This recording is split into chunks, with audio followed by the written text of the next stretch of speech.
My name is Azola Wiggins. I'm a nurse practitioner student at Valdosta State University, and today we're going to talk about eczema. I have a special interest in this topic because I suffer from eczema, as well as my 5-year-old son suffers from eczema, and it's a struggle. Having this skin disorder is a challenge, an everyday challenge. Growing up, I was always known to have bad skin. Everything I touched would break me out. I would have days where I would have these little patches on my skin. They would itch so bad, and it was just very hard to deal with. Those are commonly known now as flare-ups. You had, like I said previously, you can have good days, and then some days you'll be scratching and itching like a mangy mutt. For the 30 to 40% of people that suffer with eczema, I have sympathy for each of you, and would like to provide more information pertaining to this condition for the ones that don't have it. And with this presentation, hopefully, you will be able to understand what eczema is. You will be able to identify the potential causes and understand who's at risk. Indicate where eczema flare-ups are commonly found on the body, and explain possible treatments for eczema.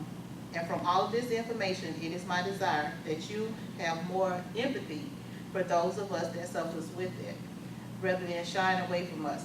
So let's get started.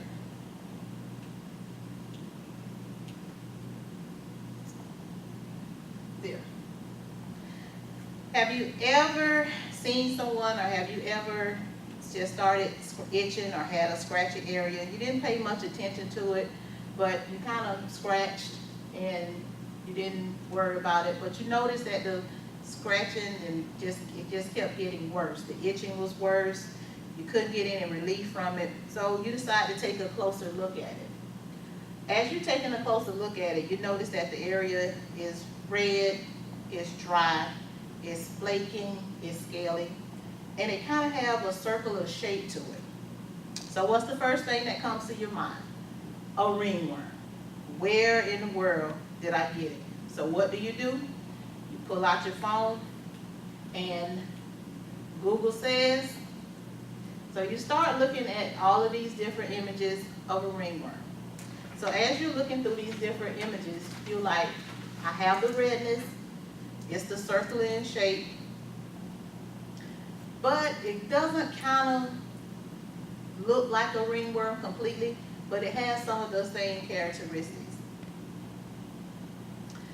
So you keep reading and you try to find out some more information of it. You look at the borders and you see that the borders are more raised.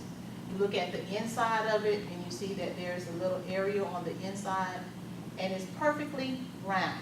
But when you look at your area, you notice that it's not the same. So as you continue to look for different areas, different pictures, you come across this one. And survey says eczema.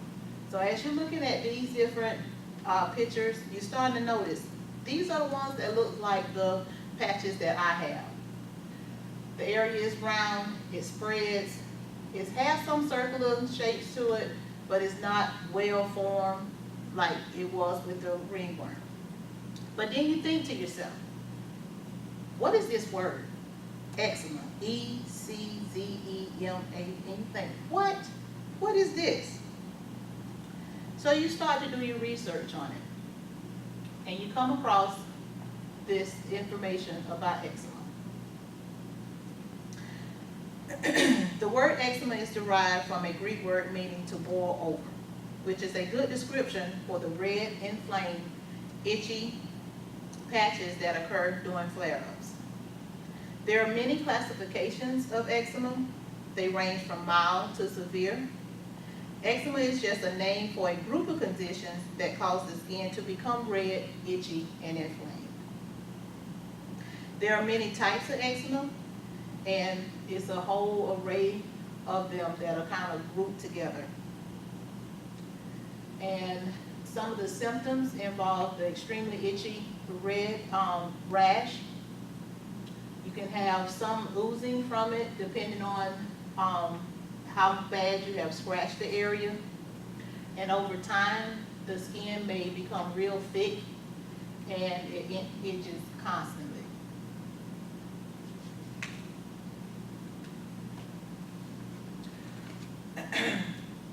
Not only did you get your pretty brown eyes from one of your parents, you most likely got eczema as well. Most common in the inflammatory disorder of the skin, it starts as a small red rash, usually appearing on the arms, the legs. Most commonly, mine usually appears on my ankles or around the top of my foot. Eczema is treatable. However, there's no cure for it. This condition is not contagious. Therefore, you don't have to shy away from anyone. You can't give it to anyone and no one gave it to you. So you don't have to start thinking, where have I been? Where did I pick it up from? It usually starts out in infancy or childhood. And there has been some studies that suggest that as the child grows, that they tend to grow out of it. I didn't, but lucky for some of the ones that have. There are periods of remission where it seems to go away for weeks, months, and sometimes even years. And then you have your outbreaks or your flare-ups that are caused by environmental factors such as certain fabrics, chemicals, perfumes, pests, dust, smoke, foods, and stress, as if we don't all have stress. So that always brings mine out. The possible cause of eczema.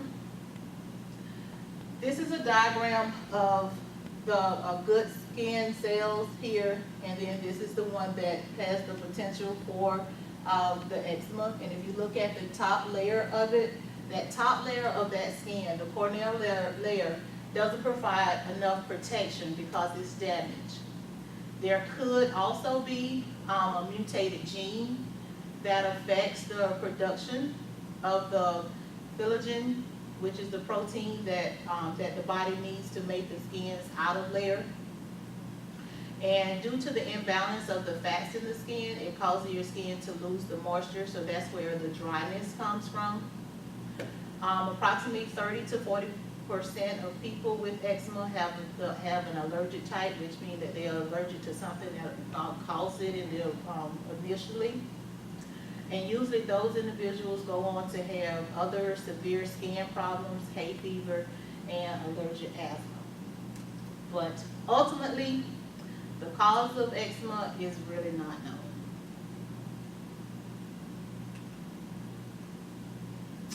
So, how do you know if you have it for sure?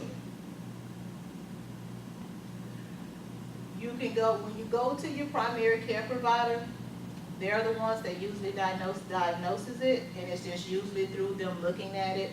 And they can also do a skin patch test, which can rule out other disorders that could be causing the irritation to your skin. And if you have other types of allergies, the provider can also do blood tests for that.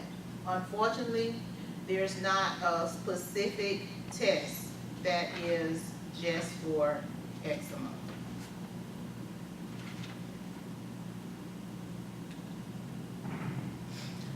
The main thing with eczema is to become aware of it, aware of the certain oils, creams, lotions, and understanding what your triggers are.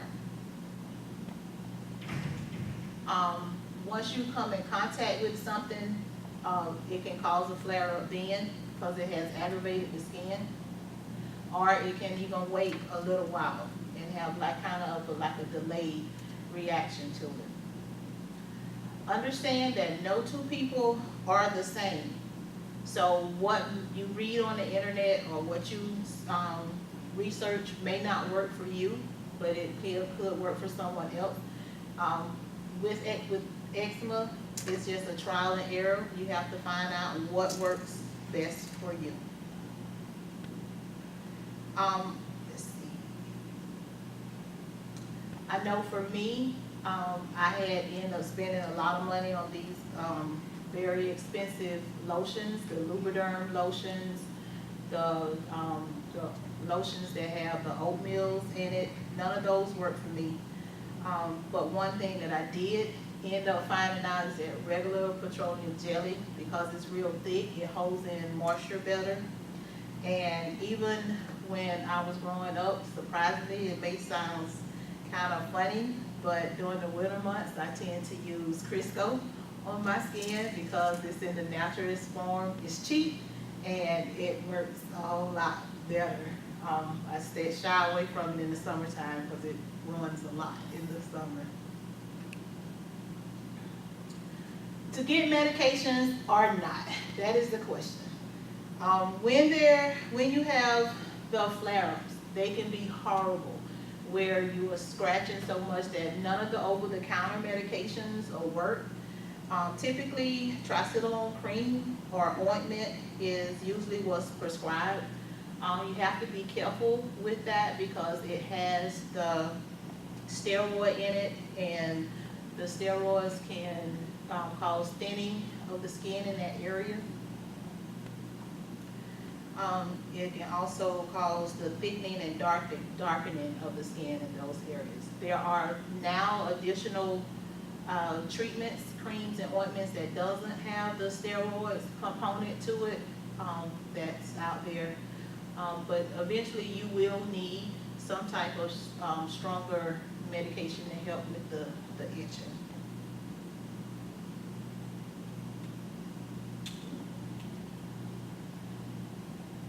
Alright, bringing it on home. The important tips to live by. Eczema is a lifelong skin condition. It's not contagious, but the cause is unknown. It's thought to be from it's thought to be from a mutated gene that affects the production of the filamin and the corneal layer. Although there is not a cure, it's treatable. It's usually diagnosed by your primary care provider. Anyone can be affected with eczema. It usually starts out in infancy. Understanding and identifying your triggers will aid in prevention of flare-ups. However, medications are available. It is known for its red, scaly, dry, itchy rash that can ooze depending on how much you have been scratching.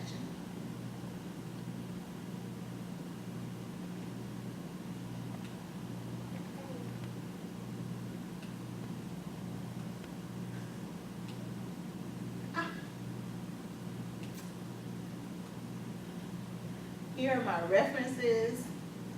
I'll obtain some information, where I obtain my information from.